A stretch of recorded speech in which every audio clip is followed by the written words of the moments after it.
nobody here. It's a good thing.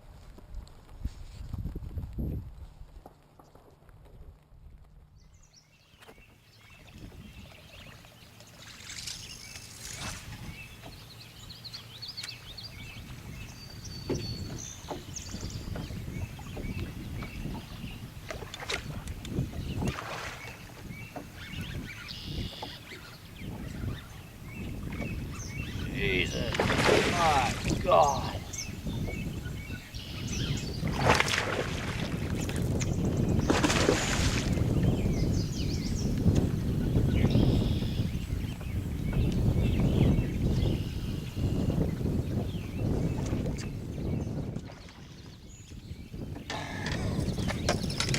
That's the way to start the day. The lake I'm on, there are plenty that size. That's a 5.5. I'll put him in the live well so I can take some pictures of that one later. That is a big female. It is full of eggs, I believe. You know what, I should probably put that back in the lake here because that one came right off a bed. That's what I'm gonna do.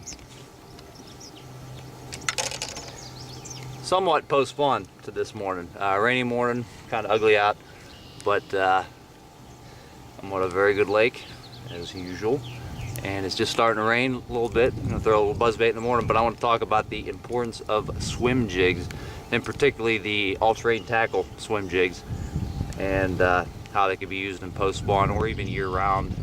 Very good weapon. So anyway, should have a good day. Good way to start. And I'm going to get back to some fishing, and we'll talk later.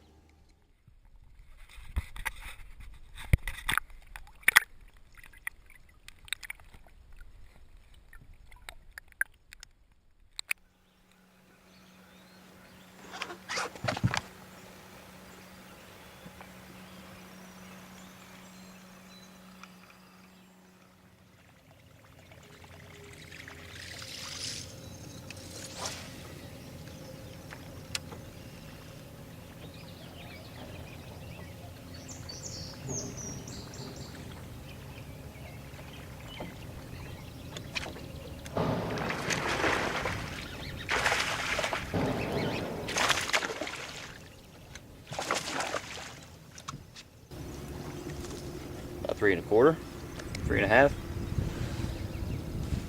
Good buzzbait bite going on. I came out here to show you the swim jigs. We're going to get to that later, but you got to capitalize on the buzzbait bite first thing in the morning with the low light conditions. So should be a fun day for the 4th of July. It's an odd 4th of July where the weather's been kind of weird this year. It's been cold, and bass are still most bass are in post-spawn mode, but some are still spawning. The water's 77 degrees and it's July 4th. It's pretty odd for up here in western Pennsylvania, but kind of presents an opportunity where you can catch some that are spawning and also fish for post-spawn. So you got two different deals going on. A couple different presentations that I'll tell you a little bit more about. Again, with the swim jigs, all-terrain tackle swim jigs, and even bladed jigs. But we'll get to that. I just hope I don't get poured on too bad today because it is going to be rainy.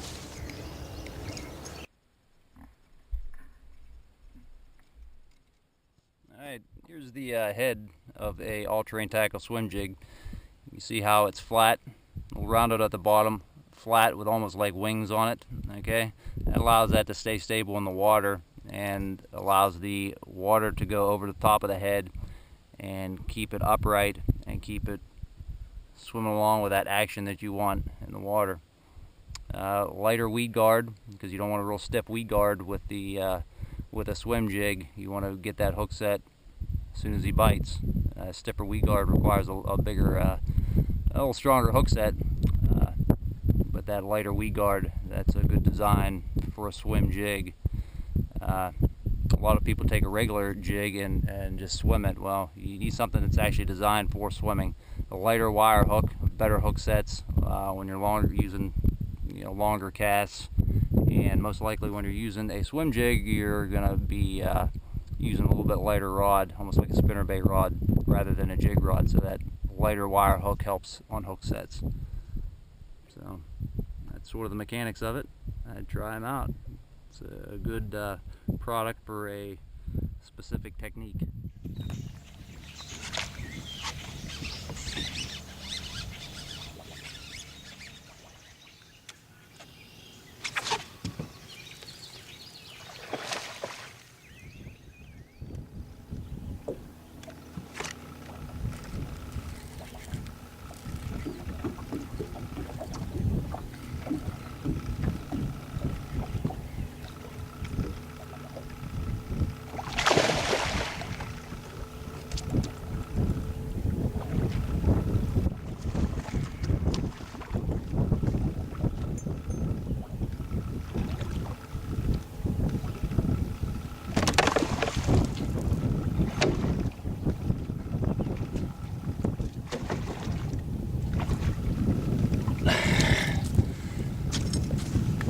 That's the kind we're looking for.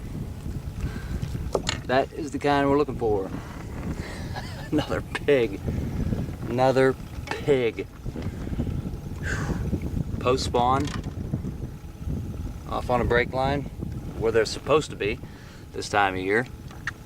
But I've actually been finding some spawners. That's very unusual for early July. They should be done spawning, water 78 degrees, and I found some spawners, but that one was post spawn. In the spot that I'm in, not doing very good on swim jigs. That was on a standard football head jig and all-terrain tackle. Wanted to show you some swim jig, some swim jig fish today, but not working out so far. But we're gonna take what we can get and have fun doing it. It's a nice one. Alright, I'll show you a little bit about the swim jigs, the all-terrain tackle swim jigs that I didn't have a good success on today, but had been over the previous weeks, and they just weren't cooperating with that bite today. But I want to show these to you. Some of these are actually skipping jigs, and some are actually the swimming jigs that all-terrain tackle makes, and they're a very good product. Great skirt material, well designed, and you can traditionally swim in a jig. You do a constant motion up and down, but you can also vary that retrieve and twitch and jerk it, because basically you can use it as a reaction bite bait rather than just swimming it straight. And a very good thing to do is put a shaker blade on it, or a chatterbait blade. All right, that's going to make it run erratic. You can buy your chatterbaits, or you can put a blade on it yourself, and you're taking a different type of a head, putting that blade on it, it's going to do different things. It's going to dart off different ways, plus it gives that vibration. The water that I'm fishing is pretty muddy, so that good vibration is pretty important. And good product when they work. They just weren't working today, but I'd try some. They're well designed, and I like them. Good for certain times of the year when the bite is, say, they're not hitting a spinnerbait. All right, a lot of your pros, big pros, are going to go down to that swim jig because it's a little bit more subtle, and you get them to eat a little bit better than you could on a day that they're maybe not eating a spinnerbait, fluttering through the water. So I give them a try. It's a good weapon.